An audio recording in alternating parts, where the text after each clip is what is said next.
훨씬 더 폭력적이고 훨씬 더 잔인하고 훨씬 더 위선적인 형태의 싸움이 시작될 거고요. You ain't seen nothing yet. 즉 앞으로 더 많은 걸 보시게 될 겁니다. 그게 앞으로의 미래라고 생각합니다.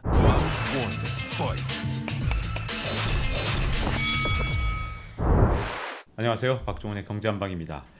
이 미국이란 나라를 알아야 진짜 지금 현재 많은 갈등 속에서 국제관계의 향방도 짐작을 할 수 있을 것 같은데요. 그래서 오늘은 미국 정치 전문가인 경희대 미래문명원 안병진 교수님을 모셨습니다. 안녕하세요. 네, 안녕하세요. 어떤 미국이 주도한 질서가 지금 흔들리는 모습에 대해서 아마 많은 학자분들이 공감하고 계신 것 같은데요. 그래서 신냉전 시대가 도래했다 이렇게 보는 분들도 있는 것 같은데 교수님께서는 지금 현재 상황을 어떻게 진단하고 계신가요? 사실은 조금 성급했을지 모르겠는데요. 저는 2년 전에 이거는 신냉전, 그러니까 신냉전과 협력이 서로 간에 막 모순적으로 진행되는 국면이다라고 규정한 바 있습니다. 그때부터 지금까지 조금 비판을 좀 받은 편입니다. 사실은 학문적으로는 논쟁의 소지가 있습니다. 하지만 그때부터 지금까지 제 소신은 일관되게 이것을 신냉전이라고 불러야 된다. 왜냐? 물론 냉전과 지금은 맥락의 차이가 있죠. 핵심은 뭐냐면은 이거는 체제 경쟁입니다. 특히 경제학을 하시는 분들, 또 경제 전문가 분들은 이제 사물을 경제적인 이해관계의 대립으로 주요하게 보시잖아요. 그게 인생에서 중요하죠. 근데 지금 시대를 이해하려면요, 경제 근저에 있는 세계관. 즉 제가 어느 책을 보다 보니까 흥미로운 게 있더라고요. 아담 스미스가 경제 이전에 그 근저에 있는 도덕적 프레임이 중요하다. 이 아담 스미스가 흔히 알려진 것보단 그런 철학적 사람이거든요. 즉 경제 이전의 도덕적 프레임이라고 한다면 미국이라는 나라의 도덕적 프레임 그리고 중국이라는 나라의 도덕적 프레임은 굉장히 다르거든요. 자유주의와 비자유주의의 싸움이거든요. 그런 점에서 저는 지금은 어떤 체제를 둘러싼 운명을 건 미국과 중국 간의 결전이라는 점에서 신냉전이라는 표현이 전혀 어색하지 않다라고 주장을 하고 싶습니다. 이 냉전 때랑 좀 비교했을 때 특이한 점이 예전에는 미국이 그래도 막 유럽하고 같이 막 협동하면서 뭔가 하기도 하고 냉전 때. 근데 지금 보면 미국의 우선주의가 더 강화되면서 이게 진영 싸움인지 아니면 그냥 각자 도생인지 헷갈린다 이런 생각이 좀 들 때가 있거든요. 맞습니다. 지금을 어떻게 봐야 될지가 궁금한데요. 그러니까 처음에 미국이 그러니까 가치 기반의 질서, 자유주의적 질서 대 비자유주의 질서 간의 이분법을 얘기했을 때 그 점에서 신냉전적 측면이 있는 겁니다. 그런데 과거와 지금의 큰 차이는 이제 첫째, 미국이 상대하는 소위 미국이 생각한 적, 중국은 과거 종이 호랑이에 불과한 소비에트와는 차원이 다른 존재죠. 그런 점에서 냉전 시절과의 큰 차이가 있는 거죠. 다만 체제의 실존적 경쟁이라는 점에서 소비에트는 중국이든 같은 거죠. 그리고 뭐 저보다 박 기자님이 더 잘 아시는 얘기지만 평평한 세계 동안에 많은 세계 경제의 연관성이 커졌잖아요. 근데 그거를 지금 디커플링으로 가는 과정이 순탄할 리가 없죠. 그 점에서 과거 냉전과는 그러니까 그야말로 블록 간의 대결과는 훨씬 더 곤혹스럽고 훨씬 더 위선스럽고 훨씬 더 비행기 기류가 흔들리는 것처럼 흔들릴 수밖에 없는 성격이죠. 그런 점에서 지금이 과거 이제 냉전과는 맥락이 굉장히 다르죠. 근데 왜 제가 계속 몇 년 전서부터 신냉전적 성격을 강조해서 주장을 하냐면 이 세상이 그렇게 돼야 된다는 얘기가 아닙니다. 흔히 이제 저에 대해서 비판을 하는 분들이나 미국 내부의 지식인들이 그걸 오해하시던데 우리가 현실에 잘 특히 우리 한국이 대응하려면 객관적으로 이루어지는 추세 그리고 미국과 중국의 핵심 지도부가 생각하는 그 관념 이게 뭐냐는 그것은 실사구시적으로 객관적으로 이해해야지 그것을 주관적인 소망을 가지고 신냉전이 아니었으면 하겠다라는 소망을 가지고 그걸 투영해서는 안 되거든요. 저는 이것이 신냉전적 측면으로 바라보는 미국과 중국의 지도부에 대해서 굉장히 좀 비판적입니다. 하지만 그들이 그렇게 바라본다는 건 객관적 사실이에요. 이것 자체를 부정해버리면은 우리는 대단히 순진한 대응 혹은 로맨틱한 대응 2년 전에 저를 비판했던 분들도 아마 2년간 진행됐던 이 무시무시한 사태들을 보게 지금 되셨잖아요. 심지어 열전까지 벌어졌잖아요. 맞습니다. 그런 점에서 그러니까 신냉전적 측면만 있는 건 아닙니다. 협력이 같이 있는 겁니다. 그러나 신냉전적 측면을 애써 부정하려고 하는 분들은 왜 미국에 그런 표현이 있죠. You ain't seen nothing yet. 즉 앞으로 더 많은 걸 보시게 될 겁니다. 앞으로 더 많이 저 이거보다 진전된 여러 가지 상황들이 나타나면서 우리를 얼마나 놀라게 할까 좀 걱정이 되기도 하는데요. 그러면 지금 현재 상황을 먼저 좀 점검해 보자면 이 미국 우선주의로 나서는 모습 같은 게 도대체 누가 초래했다 이렇게 볼 수 있을까요? 그러니까 미국 우선주의로 가는 그 과정을 그걸 분석하려면 사실은 이제 짧게 얘기를 드리더라도 거의 뭐 한 반나절 얘기를 해야 될 그 구조적 여러 가지 또 우연 이런 게 결합된 거죠. 근데 짧게만 말씀드리면 그러니까 신자유주의를 통한 전 세계 경제의 통합이라는 과정이 처음에 토마스 프리드만 같은 기자는 처음에는 굉장히 낙관적으로 바라봤고 그걸 좋게 해석했잖아요. 근데 그때도 이미 사람들이 과거에 자기 잘못들 다 있는데 토마스 프리드만 기자를 포함해서 많지는 않았죠. 비주류 정치학자, 경제학자들은 글로벌리제이션이 의도하지 않은 부작용이 있다. 뭐 짧게만 예를 들어드리면요. 우리나라의 크리스토퍼 힐 대사 정말 훌륭하신 분입니다. 합리적이었던 대사시죠. 저는 그분에 대해서 호감을 갖고 있는데 그분이 이 마스니아 코소보에서 했던 일이 뭐냐. 미국식 신자유주의 경제를 그쪽 중부 유럽에다 이식하려고 그랬어요. 그런데 자본주의가 어느 정도 인프라가 성숙되지 않은 속에서 그러한 과도한 신자유주의적 경제는 의도하지 않게 상당한 백래시를 불러올 수밖에 없잖아요. 네. 실제 중부 유럽이 그렇게 됐죠. 네. 더 그렇게 된 나라가 바로 러시아 아닙니까? 그렇죠. 그런 점에서 사실은 신자유주의적 세계화의 필연적 부작용을 그것을 주도했던 클린턴, 엘고, 민주당은 과소평가했고요. 물론 공화당도 물론이지만 근데 그 결과 미국의 중산층들, 특히 백인 중심의 중산층, 러스트벨트나 이런 데서는 자신들이 점차 루저 취급을 받고 뉴욕이나 보스턴이나 캘리포니아는 IT 중심으로 잘 나가고 자신들은 세상에서 계속 뒤처지는 것 같고 그리고 사회적 이슈에 있어서도 낙후된 사람 취급받고 그럼 그 사람들은 반란을 일으킬 수밖에 없죠. 그래서 그 사람들의 반란 그리고 또 하나는 세계화의 가장 큰 혜택을 받은 나라 중국이 점차 세계 경제의 통합은 됐지만 그에 걸맞는 자유주의 체제로 변하지 않았고 오히려 미국을 누르고 세계의 패권을 차지하려는 상황. 그러니까 즉 다시 말해서 트럼피즘과 차이나 이 두 가지 키워드는 어쩌면 지금까지 미국이 해온 정책에 상당한 문제가 있었던 거죠. 그런 점에서 지금의 미중 간의 대결 그리고 미국 내에 또 이루어지는 문명의 충돌. 그러니까 문명의 충돌을 흔히 세계 간의 충돌로만 생각하시는데요. 천만의 말씀입니다. 미국 내에서의 문명의 충돌, 전 세계적 문명의 충돌. 이것의 원인을 찾자면 어떤 소외된 사람들의 반란, 그리고 중국의 비자유주의적 상승. 이게 핵심이죠. 네. 그러면 이 프리드먼 기자가 한때 이 평평한 세계 정말 세계적으로 선풍적인 그런 어떤 책도 잘 팔리고 뭐 그랬었잖아요. 그 정도로 진짜 인기가 있었던 얘기인데 평평한 세계를 이끌어왔던 세계화 시대 이제 정말 끝났고 다시는 돌아가기 힘든 건가요? 어떻게 보십니까? 저는 못 돌아간다고 봅니다. 최소 한 30년은요. 그리고 30년 후의 세계 경제는 평평한 세계, 토마스 프리드만이 찬사를 보냈던 세계와는 다른 형태의 중첩된 세계가 될 겁니다. 중첩된 세계. 예. 네. 그러니까 평평하지 않고 어떤 거는 세계적으로 더 긴밀히 연관돼 있고. 그러니까 예를 들어서 지금 우리 시청자분들도 직구 같은 거 많이 하시잖아요. 그러니까 그 어느 때보다 세계가 더 긴밀히 연관될 겁니다. 디지털 기술은 더 발달될 테니까.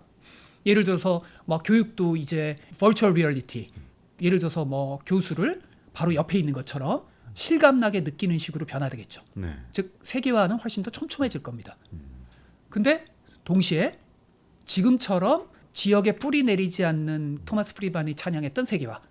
그것은 지금 뒤엎어지고 있잖아요. 네. 그러니까 지역이나 커뮤니티 기반의 그 지역의 이해관계자에 밀접한 어떤 새로운 경제 체제, 정치 체제. 멀리 떨어져 있는 금융자본이나 멀리 떨어져 있는 건물주의 공동체가 아니고 그 지역에 실제 살고 있는 노동자, 농민, 소비자, 소위 말하는 이해관계자 전체의 세계화로 바뀌는 거죠. 그래서 저는 최근에 아주 좋은 책을 내셨던데요. 홈커밍이라는 신간이 미국에서 나왔는데요. 토마스 프리드만이 보시면 아마 조금 부끄러우실 과거 분이네. 지금은 뭐 많이 훌륭한 태도로 변하고 있으시만요. 이 홈커밍이라는 신간에서는 앞으로 팬데믹 이후 그리고 이 공급망의 균열 이후의 세계는 어떻게 바뀌는가에서 저와 같은 그런 복합적 세계화, 지역화의 어떤 새로운 흐름으로 이제 보시고 계시는데요. 저는 그게 앞으로의 미래라고 생각합니다. 미국이 국제적인 공공재를 제공하고 그러면서 전 세계가 긴밀하게 정치적, 경제적, 사회적으로 연결된 세상, 그건 한 수십 년간 오지 않습니다. 이미 미중 간의 소위 말하는 신냉전, 이거는 승부를 볼 때까지 계속될 겁니다. 이 달라진 세계 속에서 이제 시진핑 주석이 사실상 뭐 사면임을 넘어서서 1인 독재 체제를 거의 구축했다. 그리고 종신 집권하는 거 아니냐 이런 얘기들이 나오고 있는데 그러면 중국과의 관계는 앞으로 어떤 식으로 바뀌어갈까요? 앞으로 진정한 의미의 승부가 시작될 겁니다. 그러니까 즉 미국은 이제 확실하게 공화당이든 민주당이든 깨달았거든요. 즉 중국을 WTO의 체제에 가입시키면 중국이나 러시아나 이런 나라가 미국 중심의 나토 체제나 미국 중심의 경제 체제 속에서 순응하면서 나름대로 발전할 것이다라는 환상이 깨졌고요. 그래서 어떻게 보면 자꾸 영어를 써서 죄송하지만 Who lost China? 누가 중국을 잃어버렸는가라는 점에서 중국에 대한 무조건적인 개입 정책을 펼쳤던 기존의 리버럴들이 이제 와서는 할 말이 없습니다.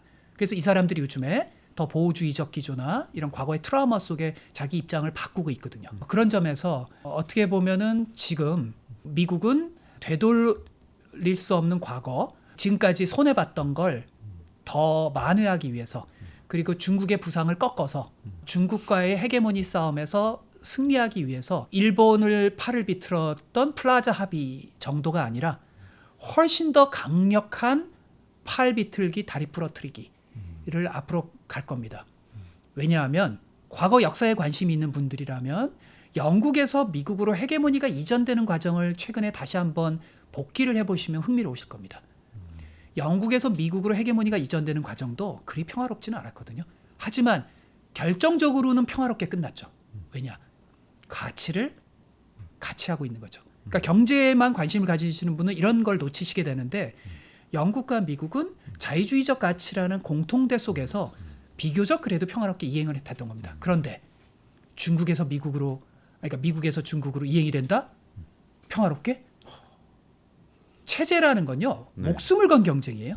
우리가 냉전 시절에 경험해봤잖아요. 네, 그렇죠. 저희 같은 세대들은 경험을 해봤죠.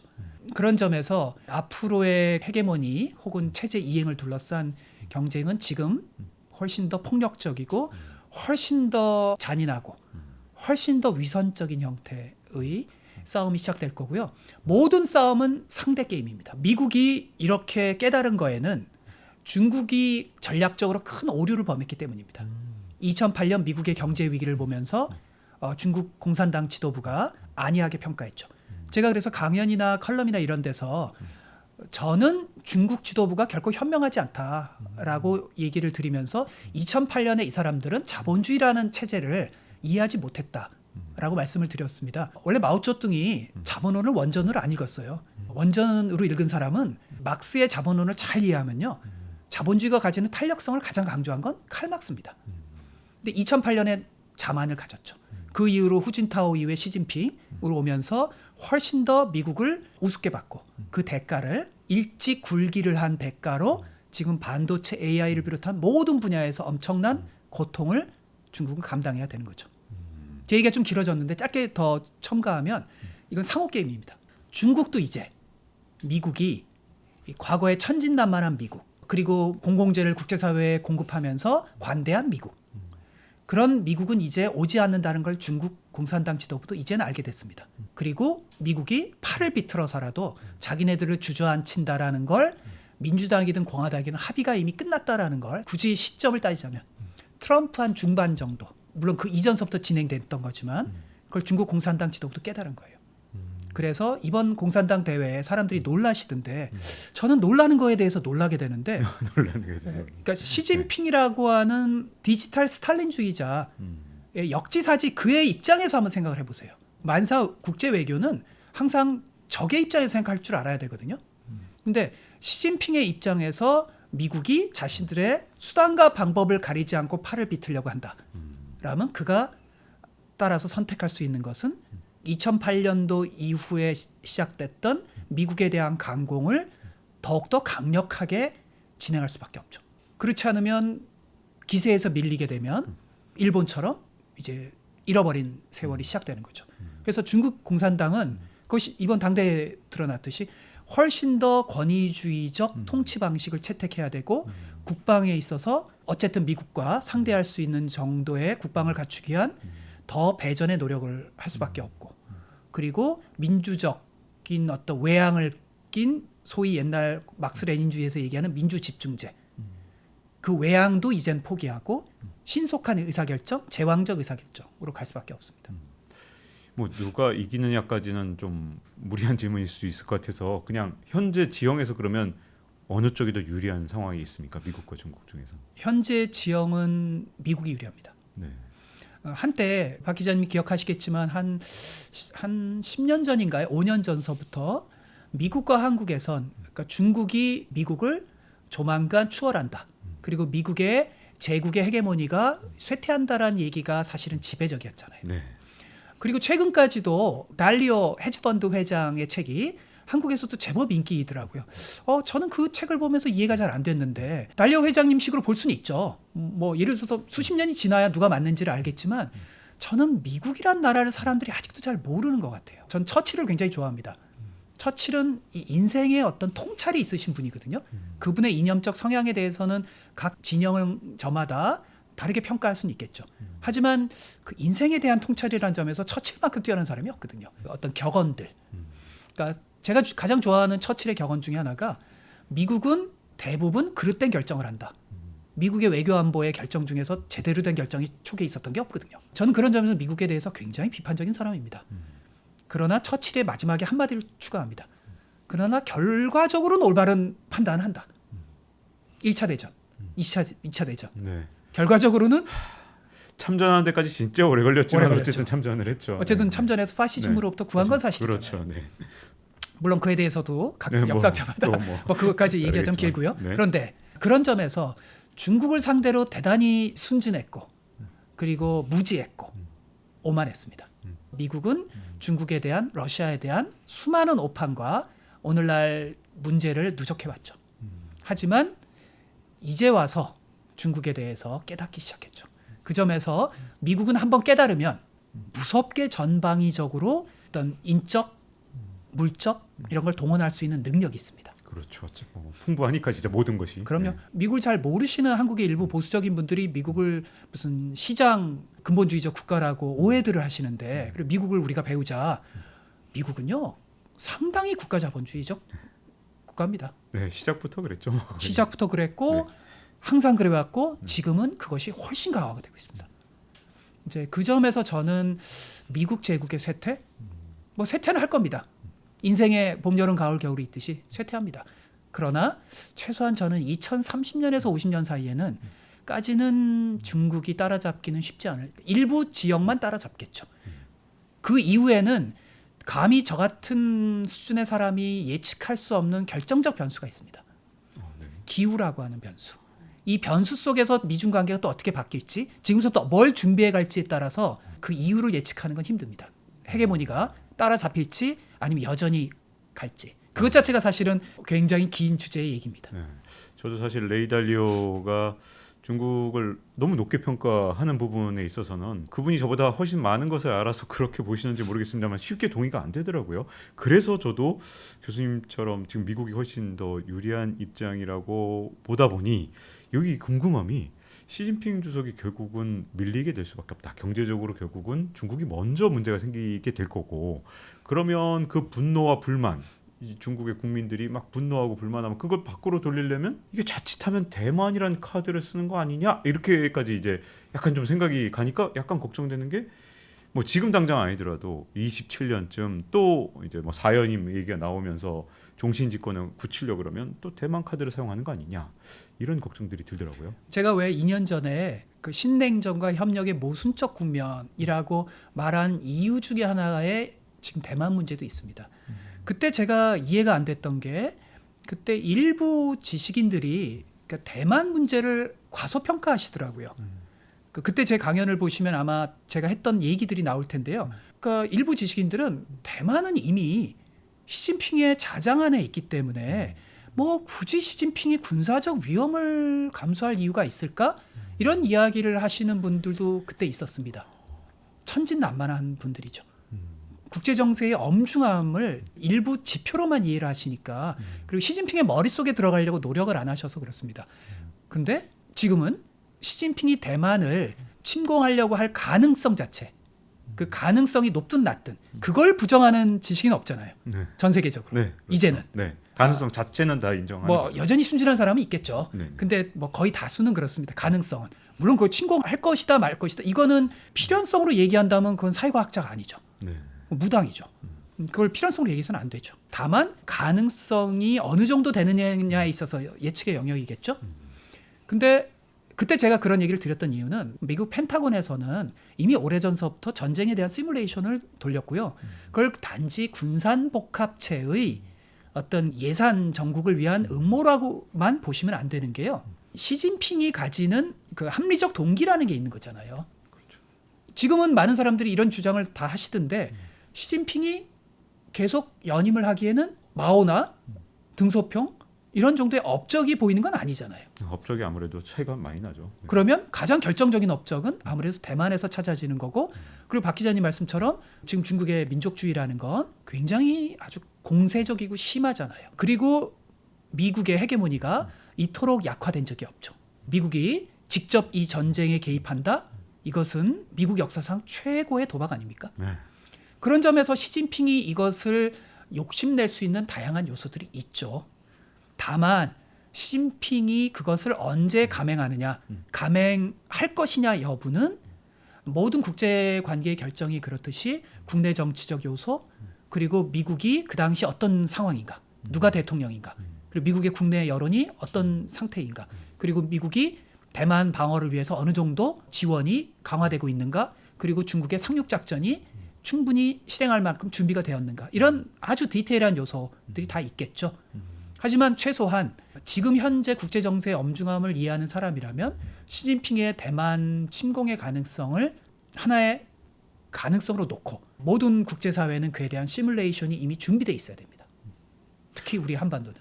중국이 만약에 이제 대만에 무력을 사용한다 그러면 러시아가 우크라이나 침공했을 때도 계속해서 예측이 틀리다 보니까 이게 또 어떻게 될 것인가 참 그다음 이후 상황이 참 걱정되거든요. 어떻게 보시나요? 아무래도 제가 주로 이제 미국 대통령제 전공이고 군사 부분은 제 전공이 아니라서 뭐 그냥 일반 시민 수준의 제 상식적인 얘기를 드리자면 노무현 대통령님 시절에 전략적 유연성이 굉장히 논란이 됐었잖아요. 그게 하나의 뭐랄까요 안타까운 서곡 같은 거죠. 대만을 만에 하나 시진핑이 2, 3년 내든 아니면 소위 요즘에 특히 예측이 더 많아지는 24년 네. 이후이든 그 대만에 선거가 있는 언제 감행을 하든 감행이 만약 된다면 주한미군은 그의 일정한 역할을 수행해야 될 가능성이 생기는 거고요. 그것은 곧 다시 말해서 북중러 동맹인 북한으로서는 일정한 시진핑의 행보를 돕게 할 수 있는 국지전이든 국지전의 수준도 물론 차이가 여러 개가 있겠지만 만약 그럴 상황이 생기면 모든 전쟁이라는 건 이제 우발성 국지전 속에서 그것이 통제되지 않을 가능성이 존재하는 거잖아요. 물론 국지전 이상의까지의 시나리오도 물론 있습니다. 그건 생각하기도 조차 싫은 시나리오죠. 그러나 현재 가능성이 높은 건 북한의 일정한 도발 그리고 주한미군의 일정한 역할 그리고 우리도 중국과 일정한 긴장이 조성 이런 어떤 한반도 주변 국가들의 긴장의 수준은 지금까지 우리가 경험해 보지 못한 전례 없는 사태가 생길 가능성이 있고요. 그 서막은 1차적 서막은 노무현 정부 시절의 전략적 유연성이었고 그다음에 기억하시겠지만 문재인 행정부 시절에 정상회담에서 양안 관계 대만과 중국 사이 양안 관계의 평화적 해결이란 문구가 한미 정상에서 합의됐습니다. 그것도 또 하나의 진전된 서곡이죠. 우리로서는 불가피하게 받아들일 수밖에 없는 합의문이었다고 볼 수도 있고 굳이 합의를 했었어야 되는 그거야 이제 국제정치학자들의 논쟁의 문제겠고 그리고 그 서곡 이후에 있어서 지금 이번 윤석열 행정부는 서곡 정도가 아니라 미국의 보다 더 우리 이제 인도태평양 지역에서의 요구가 더 가속화되고 있죠.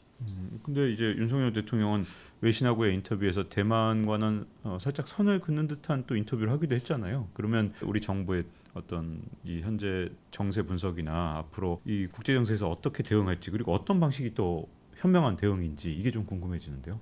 1차적으로 제가 너무 원론적인 얘기인지 모르겠는데 1차적으로 모든 외교 안보에서 중요한 건 예방이잖아요. 이제 오늘날 국제 정치는 예방적 외교의 시대로 전환됐거든요. 물론 이제 트럼피즘 이후로 훨씬 더 위험스러운 경향도 강화됐지만 그 트럼피즘이 등장하기 전까지 국제사회 학자들 사이에서는 예방적 패러다임에 대한 논의가 상당히 심화돼서 진행된 바 있습니다. 그래서 결국은 이제 이런 대만을 둘러싼 미중 간의 긴장을 완화시키고 그것을 조금 더 협력적 대화로 가게끔 역할들을 주변 국가들이 수행해야 되겠죠. 근데 제가 신냉전이라는 표현을 몇 년 전도 쓸 때 일각에서 오해를 하시는데 그러면 뭐 안 교수는 이제 신냉전의 시대에서 우리가 막 긴장을 촉발해야 되느냐 신냉전적 측면이 있다라는 거와 우리가 그 속에서 이것을 신냉전을 측면을 완화시키고 협력으로 가는 실천적 행보를 한다는 건 다른 얘기잖아요. 우리는 이미 돌고래 이상의 상당한 힘을 가진 국가입니다. 우리가 특히 저와 같은 세대는 우리가 굉장히 못 살 때 그리고 약할 때만을 기억하기 쉬운데요. 지금 대한민국의 군사력, 경제력은 가공할 만한 상태이죠. 그리고 미국과 우리 사이에 가치 기반 대화라는 게 가능합니다. 물론 모든 국가는 다 국가 이익에 따라 움직이지만요. 그래도 자유주의 국가들 간에는 서로 간에 가치를 이야기하는 풍토가 있습니다. 그리고 서로 간의 국가의 이익을 어느 정도 조정해 나가는 국제 질서의 합의 같은 게 있습니다. 따라서 일단 1차적으로 중요한 건 미중 사이에서의 관리된 경쟁으로 가게끔 우리가 그 중간에서 국제 질서의 어떤 균형자까지는 아니라 하더라도 건설적 촉진자 역할을 해야죠. 지금 이제 달라진 세계의 모습을 조망하고 그리고 특히 이제 미국과 중국 간의 관계에 대해서 자세히 알아봤는데요. 2부에서는 이 미국의 중간 선거는 과연 어떤 의미를 갖는지 좀 더 집중적으로 알아보도록 하겠습니다. 자, 그러면 다음 시간에 뵙도록 하겠습니다. 감사합니다. 2016년서부터 이후에 미국은 한 번 대선에서 지게 되면요 결정적인 걸 잃어버릴 수가 있습니다. 상하원을 장악한다라는 의미는 무시무시합니다. 헤게모니를 혹은 국가 이익을 유지해야 되는 나라들의 운명이 지금 째깍째깍 어려워지고 있잖아요. 그 대표적인 나라가 사우디고요. 더 대표적인 나라가 있죠.